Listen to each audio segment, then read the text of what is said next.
Hello बच्चों, स्वागत है आप सभी लोगों का आपके अपने इस YouTube channel new life chemistry classes में। जैसा कि आप सभी को पिछले वीडियो में बताया जा चुका था कि कोऑर्डिनेशन नंबर क्या होते हैं और किस किस कोऑर्डिनेशन नंबर के कंपाउंड्स आपको इसमें मिलेंगे, उस कंपाउंड के ज्योमेट्री क्या हो सकती हैं, उनके हाइब्रिडाइजेशन क्या हो सकते हैं, इनके बारे में आपको समझाया गया था। तो इसी चीज को हम लोग आगे भी डिस्कस करेंगे आज।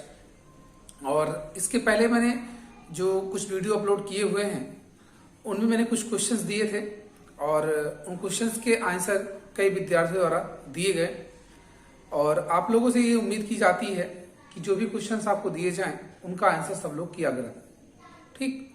और बाकी सभी लोग अपनी अपनी नोट्स प्रिपेयर करते रहें। जल्द ही आप लोगों को इसमें जो क्वेश्चंस रहेंगे उसके वो करवाए जाएंगे और उस क्वेश्चन के थ्रू मतलब उस क्वेश्चन के माध्यम से आप अपने जो भी डाउट्स रहेगा वो सॉर्ट आउट कर सकते हैं, ठीक है। तो आज जो डिस्कस करने वाले हैं हम वो है वर्नर थ्योरी ना। क्या है? वर्नर थ्योरी है। तो इस थ्योरी की जो चर्चा हमें करनी है यहाँ पे, ये प्रारंभ में जो अल्फ्रेड वर्नर थे उन्होंने दी हुई थी और उसके आधार पर ही आखिर ये थ्योरी किस लिए स्टडी की जाएगी इसके बारे में हमको यहाँ पे जानना है। और इन्होंने जो सबसे पहले कॉम्प्लेक्सेस दिए हुए थे, जो कॉम्प्लेक्स कंपाउंड्स इन्होंने बताए हुए थे, उनके बारे में हमें यहाँ पे डिस्कशन करना है। तो वर्नर थ्योरी एक इम्पॉर्टेंट फैक्ट है जिसके कुछ मोस्ट इम्पॉर्टेंट पॉस्टुलेट्स भी हैं, उन्हें हम लोग यहाँ पे डिस्कस करने वाले हैं। और इस पॉस्टुलेट के थ्रू हमें ये बताया जाएगा कि जो वैलेंसीज होती हैं वो कितनी तरह की होती हैं। और दूसरी चीज ये है कि वर्नर थ्योरी में जो कॉम्प्लेक्स आज हम लोग डिफाइन करते थे, इसके पिछले वीडियो में मैंने आपको बताया भी है, धनायन, ऋणायन, उदासीन। तो उनके समय में जो अल्फ्रेड वर्नर ने दिया हुआ था उस टाइम, उसके लिए उन्होंने सिर्फ यहाँ पर पॉजिटिव वाले टर्म्स दिए थे, मतलब पॉजिटिव कैटालिस्ट पॉजिटिव जो कॉम्प्लेक्सेस होते थे उसके लिए इन्होंने बताया हुआ था। तो हमें यहाँ पर जो जानना है, पहले वो बताना है कि उपशासन यौगिक है कौन सा, ठीक है। और इस यौगिक में वर्नर का क्या रोल है और वर्नर ने क्या बताया हुआ है, ठीक है। तो आइए देखते हैं यहाँ पहले वर्नर सिद्धांत। वर्नर सिद्धांत,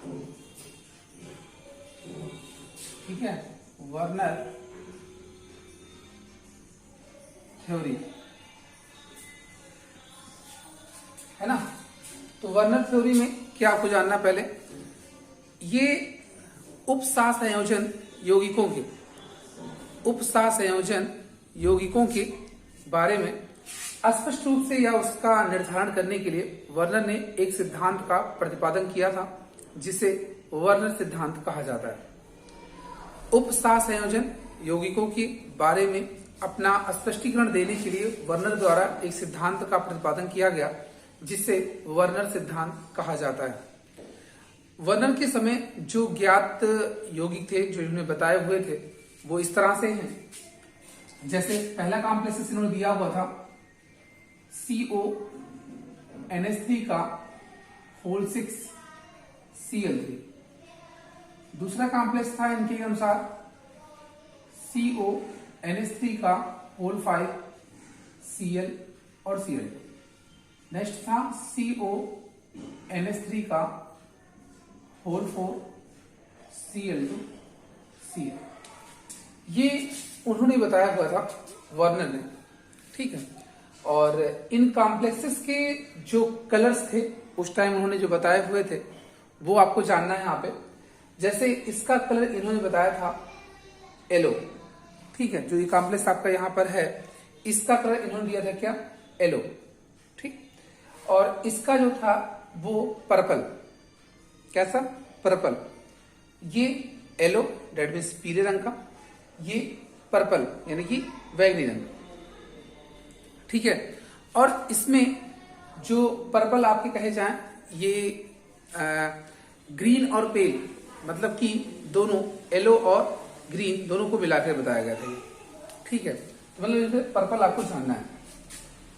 इसी तरह से यहाँ पर जो है इसके दो कॉम्प्लेक्सेस होते हैं, क्योंकि इसमें एक सिस कॉम्प्लेक्स होता है और एक ट्रांस फॉर्म होता है। तो जो सिस वाले फॉर्म होते हैं और ट्रांस वाले फॉर्म होते हैं उनके अलग अलग इन्होंने कलर बताए थे। यानी कि इसमें जो कलर मिलेगा आपको वो एक ग्रीन मिलता है और एक वायलेट मिलता है, एक ग्रीन और एक वायलेट। तो ग्रीन और वायलेट में आपको ये जानना है पहले जो सिस टर्म्स होंगे। देखिए बताया क्या गया इसमें सिस और ट्रांस के केस में जो सिस वाला फॉर्म आपका रहेगा वो आपको बताया जा रहा है यहाँ पर वायलेट कलर का होगा और जो ट्रांस वाले फॉर्म है वो ग्रीन कलर के होंगे। तो ये उस टाइम वर्नर ने जो कॉम्प्लेक्सेस दिए थे वो बताया था। और जब वर्नर ने इन कॉम्प्लेक्सेस का आयनाइजेशन करवाया, आयनाइजेशन करवाने का मतलब ये हुआ कि इसका जब आयन हुआ तो ये देखिए कुछ इस तरह से ऐसे ना, CONH3 का होल 6 पे 3 पॉजिटिव और 3 Cl निगेटिव आया, ऐसे सबका आयन आप करवा सकते हैं। तो इससे पूछा ये गया कि जो इलेक्ट्रोलाइट्स बनते हैं, जो इलेक्ट्रोलाइट्स हैं उनमें कैटायन और एनायन का रेशियो क्या है। मतलब जो कॉम्प्लेक्सेस आपको दिए गए हैं अगर ये एक्ट कर रहे हैं एक इलेक्ट्रोलाइट्स के रूप में, एक वैद्युत अपघट्य के रूप में, क्योंकि भाई अगर उनमें आयनन हो रहा है तो क्या एक इलेक्ट्रोलाइट्स के रूप में बिहेव करेंगे। तो जो इलेक्ट्रोलाइट्स यहाँ पर क्रिएट हो रहे हैं उनके आयनों का डेट मीन्स कैटायन और एनायन का रेशियो क्या है। तो रेशियो यहाँ पे देखिए आपको खुद बताया जा रहा है कि टोटल कैटायंस जो है यहाँ पे, यहाँ देखिए कैटायंस के नंबर्स जो हैं वो केवल एक है। कैटायंस के नंबर केवल कितने हैं, एक है। वो कैसे पता चला भाई, इसके पास देखिए टोटल कैटायन यही तो है। अब मैंने कहा सर यहाँ पर आप देखिए इसके नंबर्स कितने लिखे, 1 ही तो लिखा है ना। अगर आप ये सोच रहे सर इसके ऊपर जो है वो 3 पॉजिटिव लगा हुआ है तो 3 कैटायंस हुए, नहीं। अगर ये इस तरह से लिखा होता जैसे 3 अगर कुछ भी होता, मान लो जैसे 3 Al 3 पॉजिटिव हुआ तो मैं बोलता यहाँ पे 3 कैटायंस है ना। अब यहाँ पे 2 पॉजिटिव हो, 3 पॉजिटिव हो, 4 पॉजिटिव हो, 1 पॉजिटिव हो, कुछ भी हो वो होगा कैटायंस ही। अब यहाँ जितने नंबर्स उसके पहले लिखे रहेंगे वो टोटल कैटायंस को बताएंगे। तो अभी इस कॉम्प्लेक्स में जो कैटायंस आ रहे हैं वो 1 आ रहे हैं और एनायंस देखिए 3 आ रहे हैं। तो भाई जो वर्नर के समय कॉम्प्लेक्सेस ज्ञात थे उनके जो वैद्युत अपघट्य के रूप में कैटायन और एनायन का रेशियो बताया गया वो क्या था, 1:3, मतलब 1:3 का था पहले वाले का। दूसरे का था 1:2 का। समझ रहे होंगे तो भाई इसका आयन करवाएंगे आप और यहाँ 2Cl निगेटिव मिलेगा।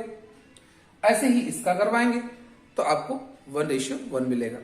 मतलब जो वर्नर के समय कॉम्प्लेक्सेस ज्ञात थे, जो वर्नर के समय आपको कॉम्प्लेक्स बताए गए थे, उस दौरान जो इलेक्ट्रोलाइट्स के कॉन्सेप्ट वहां पे डिफाइन किए गए वो ये बताया गया कि इनमें कैटायन और एनायन का रेशियो जो होगा वो 1:1 का होगा। मतलब 1:3 का इसका, 1:2 का इसका और 1:1 का इसका। मतलब 3 तरह के यहाँ पे रेशियो आपको मिल सकता है। ठीक है, अब इसके कलर आप जान गए और इस कैटायन को आपने जो नॉमेनक्लेचर आपने पढ़ा हुआ था उसके आधार पर कह सकते हैं ये पॉजिटिव वाले हैं, है कि नहीं भाई। सबके आयन जो मिलेंगे आपको पॉजिटिव वाले मिलेंगे। क्लियर है। फिर अगर हम आगे डिस्कस करें आपसे कि भाई इसमें अब आगे क्या है, तो वर्नर की जो कुछ महत्वपूर्ण अवधारणाएं थी, जो महत्वपूर्ण कुछ उनके नियम थे वो हमें यहाँ पे डिस्कस करने हैं। तो इनके लिए हम पहले आपको बताना चाहते हैं कि वर्नर जो था, वर्नर सिद्धांत की जो महत्वपूर्ण पॉस्टुलेट्स हैं, जो इंपॉर्टेंट फैक्ट हैं, उनकी हम आपसे डिस्कस करने वाले हैं। तो ध्यान से सभी लोग सुनेंगे। पहले वर्नर सारी चीजें यहाँ पे बताई गई हैं वर्नर के द्वारा और उसी को आप अटैच करके सभी चीज को एक्सप्लेन कर रहा है। तो क्या है, पहला इसमें यह बताया जा रहा है हमें कि वर्नर ने यह बताया कि उपसहसंयोजक यौगिकों में, यानी उपसहसंयोजन यौगिक 2 प्रकार की संयोजकताएं प्रदर्शित करती हैं। उपसहसंयोजन यौगिक 2 प्रकार की संयोजकताएं प्रदर्शित करती हैं, एक प्राथमिक संयोजकता और दूसरी द्वितीय संयोजकता। ये पहला पॉइंट रहा। क्या, उपसहसंयोजन यौगिक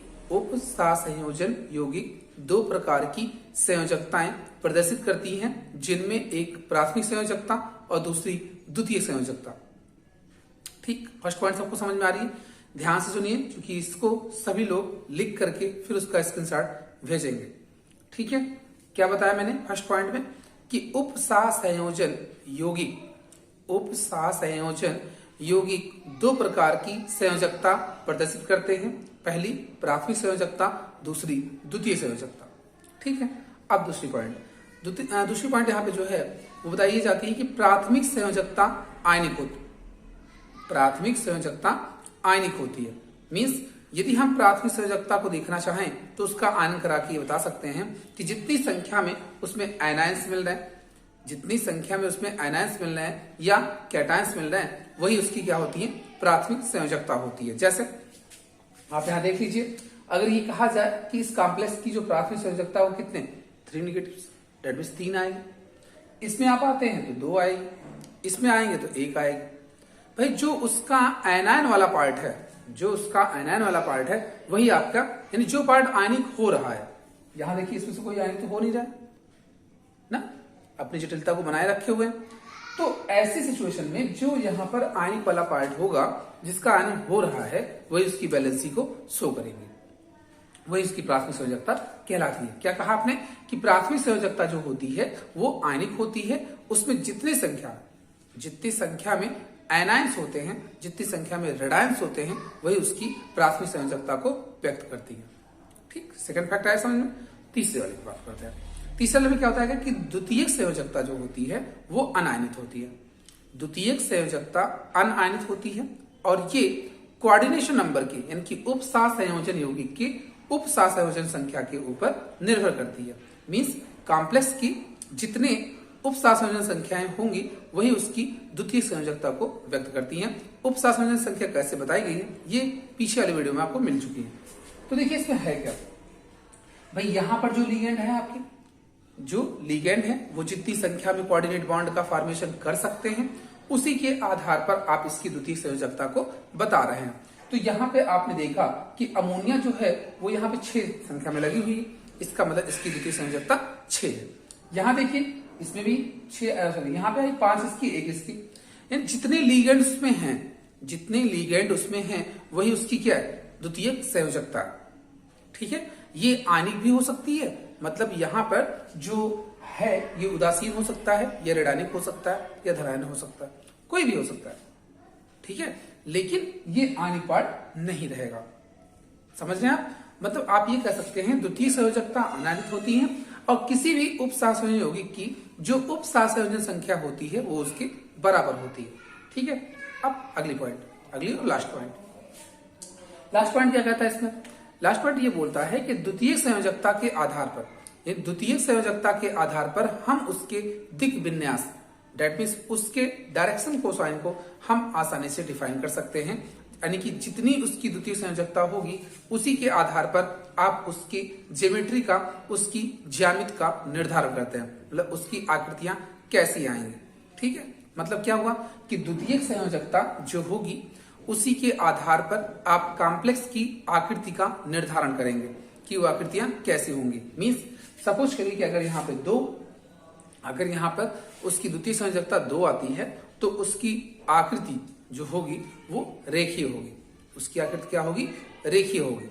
अगर उसमें 4 लिगेंड आते हैं मीन्स उसकी जो द्वितीय संयोजकता होती है वो 4 होती है, तो इस स्थिति में जो आपको कॉम्प्लेक्सेस मिलेंगे वो या तो वर्ग संतलीय होंगे या फिर वो चतुष्फलकीय होंगे। 2 रहे तो रेखीय, 4 रहे तो वर्ग संतलीय या फिर चतुष्फलकीय, और इसके बाद अगर 6 रहे तो उसकी जो ज्यामिति होगी वो अष्टफलकीय होगी। कैसी होगी? अष्टफलकीय होगी। बात आपको समझ में आ रही है? क्या बताया मैंने? अगर द्वितीय संयोजकता 2 है तो आप यहाँ कहेंगे कि उसकी संरचना रेखीय होगी। अगर द्वितीय संयोजकता 4 है तो आप ये कहेंगे कि वर्ग संतलीय या फिर चतुष्फलकीय। कब वर्ग संतलीय होगा, कब चतुष्फलकीय होगा, इसका निर्धारण हम करेंगे और पिछले वीडियो में थोड़ा बहुत बताया भी है। ठीक, इसका विशेष रूप से जो आप अध्ययन करेंगे वो आपको बैलेंस बॉन्ड थ्योरी में बताई जाएगी। हाँ, और फिर इसके बाद 6 के लिए मैंने बताई कि 6 में उसका जो ज्यामिति होगा वो अष्टफलकीय होगा। तो इस तरह से आप द्वितीय संयोजकता के माध्यम से दिए गए यौगिक की आप कॉम्प्लेक्स की जो क्या कर सकते हैं, ज्यामिति का निर्धारण कर सकते हैं। ठीक है, तो ये इतनी बातें थी जो वर्नर ने दी हुई थी, और वर्नर सिद्धांत की अवधारणा यही चारों हैं। तो चारों पॉइंट्स अगर आपको समझ में आ गई हैं, इनको एक बार अच्छे से रिवाइज करिएगा। कुछ अगर डाउट्स होते हैं किसी भी पॉइंट्स में तो आप जरूर बताइएगा। तो मैं एक बार इनको फिर से वैसे रफली बता देता चलता हूँ और आप इसको नोट करते चलेंगे, ये नोट कर लीजिएगा और इसका स्क्रीनशॉट आप भेजिएगा। सुनिएगा, पहली पॉइंट बताइए गई कि उपसंयोजन यौगिक दो प्रकार की संयोजकता प्रदर्शित करती हैं, जिनमें एक प्राथमिक संयोजकता और दूसरी द्वितीय संयोजकता। एक प्राथमिक संयोजकता और दूसरी द्वितीय संयोजकता होती है। प्राथमिक संयोजकता जो होती है, दूसरी पॉइंट आप बता रहे हैं, प्राथमिक संयोजकता आयनिक होती है और ये ऋणायनों द्वारा संतुष्ट होती हैं। जितनी संख्या में ऋणायन आएंगे वही उसकी प्राथमिक संयोजकता को दर्शाएंगे। तीसरी पॉइंट थी कि जो द्वितीय संयोजकता होती है वो अनायनित होती है और यह दिए गए उपसार संयोजन यौगिक की उपसार संयोजन संख्या के बराबर होती है। उपसार संयोजन संख्या मतलब समन्वय संख्या, जितनी संख्या में उसके समन्वय संख्या आपको मिलेगी वही उसकी द्वितीय संयोजकता को व्यक्त करती है। और जो आपका लास्ट पॉइंट था वो ये कहा गया था कि द्वितीय संयोजकता के आधार पर हम दिए गए कॉम्प्लेक्स के, दिए गए संकर यौगिक की हम उसकी आकृतियों का निर्धारण कर सकते हैं। यदि उसमें 2 उसकी द्वितीय संयोजकता है तो उसकी आकृति देखिए, 4 है तो वह वर्ग संतलीय या चतुष्फलकीय होगी, और अगर 6 है तो वह अष्टफलकीय होगी। अब कुछ लोगों के दिमाग में ये आ रहा है कि सर अगर 3 आ गया, 5 आ गए ना, अगर ऐसी स्थिति आ गई तो क्या होगा। वैसे तो ये कंपाउंड्स आपको बहुत रेयर कंडीशन में भी मिलने मुश्किल हैं, लेकिन अगर आ जाते हैं तो आप बताएंगे कि त्रिकोणीय समतलीय होगा। 3 के लिए त्रिकोणीय समतलीय होगा और 5 के लिए त्रिकोणीय द्विपिरामिडीय होगा। त्रिकोणीय द्विपिरामिडीय होगा 5 के लिए, और 3 के लिए होगा त्रिकोणीय समतलीय। ठीक है, वैसे ये आएंगे नहीं, बाय द वे अगर आ जाते हैं तो आप ये मेंशन कर सकते हैं। तो चीजें अगर इतनी आपको समझ में आ गई हैं तो आप बताएं, फिर मैं आगे डिस्कस करूंगा आपसे। तो चलिए जल्दी से इसको मेमोराइज करिए और आप सभी लोग बताएंगे अपने अपने डाउट्स को, हम आगे अब वीडियो को बढ़ाते हैं। हाँ देखिए, मैंने आपसे कहा क्या था कि मैं यहाँ पे बैलेंस बॉन्ड थ्योरी को डिस्कस करने वाला था आपसे। तो बैलेंस बॉन्ड थ्योरी को पहले मैं बता दूं कि पिछली क्लास में आपने जो रासायनिक बंध वाला चैप्टर था, उस रासायनिक बंध वाले चैप्टर में मैंने कुछ पास्टुलेट्स लिखवाए हुए थे बैलेंस बॉन्ड थ्योरी के लिए। ठीक है, तो जो बैलेंस बॉन्ड थ्योरी का कॉन्सेप्ट है वही चीजें आपको सिर्फ रिवाइज करनी है। मैं ये नहीं कर रहा हूं कि आपको वहीं से कॉपी करनी है, सिर्फ उनको एक बार अच्छे से आप पढ़ लीजिए। पढ़ने के बाद आपको काफी चीजें स्पष्ट हो जाएंगी जब मैं आपको वीवीटी के बारे में बताऊंगा। ठीक है, वीवीटी एक सबसे स्टैंडर्ड फॉर्म है जो दिए गए कॉम्प्लेक्स की हाइब्रिडाइजेशन को, उसकी ज्योमेट्री को, उसकी कोऑर्डिनेशन नंबर को और मैग्नेटिक बिहेवियर को, ये चीजें डिसाइड करती है। ठीक है, हाँ कुछ इसकी कमियां भी हैं, जो कमियां दूर की थी सीएफटी ने, उसको भी हम लोग डिस्कस करेंगे। यानी वीवीटी जो थी वो काफी हद तक सही थी, लेकिन कुछ चीजों को डिफाइन नहीं कर पाई, इसलिए एक नई थ्योरी लाई गई, वो थी क्रिस्टल फील्ड थ्योरी। उसकी चर्चा हम आपसे आगे करेंगे। तो अभी हम थोड़ा सा आपको वीवीटी शुरू करने से पहले ये समझाना चाहते हैं कि जैसे कोई कॉम्प्लेक्स आपको दिया गया है, उस कॉम्प्लेक्स में मेटल दिए जाएंगे। कॉम्प्लेक्स दिया गया है और उस कॉम्प्लेक्स में मेटल दिए जाएंगे। तो मेटल पर सबसे पहले मेरा काम क्या होगा, ऑक्सीडेशन नंबर निकालना, जैसा कि हम लोग नॉमेनक्लेचर में देख रहे थे। तो जब ऑक्सीडेशन नंबर निकालना हम लोग जान गए हैं, ऑक्सीडेशन नंबर हमने निकाल लिया, ठीक, तो मुझे ये पता चल जाएगा, जैसे मैंने कह दिया इस कॉम्प्लेक्स पर कि CO पर 3 चार्ज आ गए। अब हमें करना क्या है, क्योंकि वीवीटी पढ़ने के लिए मुझे ये चीजें जाननी जरूरी है। तो CO पे 3 पॉजिटिव आ गए। अब बात ये आती है कि इसका हमें करना क्या है। तो जो CO3 पॉजिटिव आया है, इसका हमें कॉन्फ़िगरेशन करना है, इलेक्ट्रॉनिक कॉन्फ़िगरेशन करना है। अब देखिए क्या होता है, गलती यहीं पे होती है हमसे। जैसे कोबाल्ट का क्रमांक हमको दिया गया 27 है, कोबाल्ट का क्रमांक कितना है, 27 है। अब क्या करते हैं हम, आप 27 अगर हमको दिया गया यहाँ पे, तो हमसे ये कहा जाता है कि भाई इसमें से 3 प्लस लगे तो 3 इलेक्ट्रॉन निकाल दीजिए। चलिए हाँ सही है, जितने प्लस होते हैं उतने इलेक्ट्रॉन वहां से रिमूव कर दिए जाते हैं, उतने इलेक्ट्रॉन वहां से निकाल दिए जाते हैं, और जितना बचता है उसी का हम कॉन्फ़िगरेशन कर देते हैं। तो भाई अब देखिए, जब हमने 27 से 3 को निकाल दिया तो बचा 24। तो हम लोग गलती क्या करते हैं, हम 24 का, यानी जो परमाणु क्रमांक 24 होता है उसका इलेक्ट्रॉन विन्यास कर देते हैं, जो कि सबसे बड़ी गलती होती है। कहने का मतलब मेरा क्या हुआ कि जैसे सबसे पहले मुझे इस कोबाल्ट का करना है। देखिए कोबाल्ट है 27 मान लीजिए, इसका आपने कॉन्फ़िगरेशन किया 1s2 2s2 2p6 3s2 3p6 4s2 3d7, ये आ गया। अब देखिए प्योर कोबाल्ट का है ना, बट अगर आप कैटायनिक कोबाल्ट की बात करें कैटायनिक कोबाल्ट की बात करें, देखिए ऐसे, तो कितने कोबाल्ट कितने पॉजिटिव आयन है इस पे, 3 पॉजिटिव है, तो 3 इलेक्ट्रॉन निकालने हैं। अब ये 3 इलेक्ट्रॉन निकलेंगे कहां से, पहले जो आपका आ रहा है उसमें एस से, जो अंतिम वाला एस आपका है उससे एस से, फिर जरूरत पड़ी तो डी से, पहले एस से फिर जरूरत पड़ी तो डी से। तो देखिए यहां पर ये चीज सेफ है, इनमें से कोई इफेक्ट नहीं होगा, इनको देखते हैं ऐसे। बात आती है इन दोनों की, पहले हमने एस से निकाला और फिर उसके बाद डी से निकाला। तो भाई अगर मैंने एस से निकाला, डी से एस से 2 निकल गए और डी से 1 निकला, तभी तो 3 होगा ना। तो यहां बचे क्या, 3d6, और आगे यहाँ पे 4s0 हम लिख सकते हैं, ठीक है ना। तो यहाँ पे है क्या, मुझे इसका विन्यास करना था, इससे चीजें ये यहाँ पे समझाई जा रही हैं कि ऐसा नहीं कि इलेक्ट्रॉन घटाने के बाद जो नंबर आपको मिल रहा है उस तत्व का विन्यास करना है, ऐसा नहीं है। आपको जो तत्व दिया गया है पहले उसका विन्यास कर लीजिए आप, ठीक है। विन्यास करने के बाद जितने धनावेश उस पर दिख रहे हैं उतनी संख्या में आप इलेक्ट्रॉन को निकाल दीजिए। पहले इलेक्ट्रॉन एस से निकाल लें, फिर जरूरत पड़ी तो डी से, ठीक है। चीजें समझ में आ रही हैं सबको। तो अगर आप इस तरह का विन्यास करना सीख जाते हैं तो आप ये मान के चलिए कि वीवीटी का जो क्वेश्चन आएगा आपके एग्जाम में वो 101% आपसे सॉल्व होगा, ठीक है।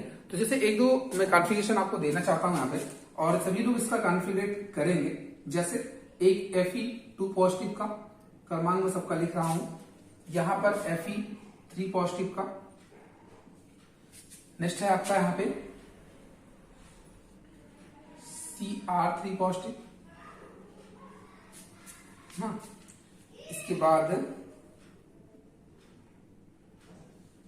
Cr2 पॉजिटिव, Ag पॉजिटिव का, और कॉपर कोबाल्ट, चलिए इतना हो जाएगा इसका, इतने करिएगा। चलिए एक मरकरी का देख लीजिए, मरकरी 2 पॉजिटिव, ठीक है। ये ऐसे एलिमेंट्स हैं जो प्रॉपरली आपको मिलेंगे, है ना। कोबाल्ट का तो आप देख ही चुके हैं, कोबाल्ट का भी एक बार ट्राई कर लीजिएगा सब लोग, कोबाल्ट 3 पॉजिटिव का। तो ये ऐसे कुछ आयंस हैं जिनके आपको कॉन्फ़िगरेशन करके भेजने हैं दिए गए व्हाट्सएप नंबर पर, और सभी लोगों से ये उम्मीद की जाती है सब लोग इसका आंसर जरूर करेंगे। मैं एक बार फिर से बता दूं आपको कि जो क्रमांक दिए गए हैं पहले आप उतने का कॉन्फ़िगरेशन कर लीजिए, करने के बाद जितने चार्ज लगे हैं उतने इलेक्ट्रॉन वहां से निकाल दीजिए, फिर एक जो नया विन्यास आपको मिलेगा उसी के आधार पर आप सारी विवेचनाएं करेंगे। तो मैं ये कह रहा था पहले इलेक्ट्रॉन आपको एस से निकालना है, फिर जरूरत पड़ी तो डी से, ठीक है। इतनी बात सबको समझ में आ जानी चाहिए। अगर कुछ दिक्कत होती है तो आप जरूर बताइएगा, मैं उसका सोल्यूशन अगले वीडियो में आपको देने का प्रयास करूंगा। तो अगर ये चीजें आज आप लोगों के माध्यम से अगर इसका आंसर मिल जाता है तो हम नेक्स्ट वीडियो आपकी वीवीटी की दे देंगे, ठीक। चलिए आज के लिए बस इतना ही रखते हैं। वीडियो को आप सभी लोग अधिक से अधिक शेयर किया करें, और जो नए व्यूअर्स होंगे वो चैनल को सब्सक्राइब भी करेंगे, ठीक। तो मिलते हैं आप सभी से अगले वीडियो में।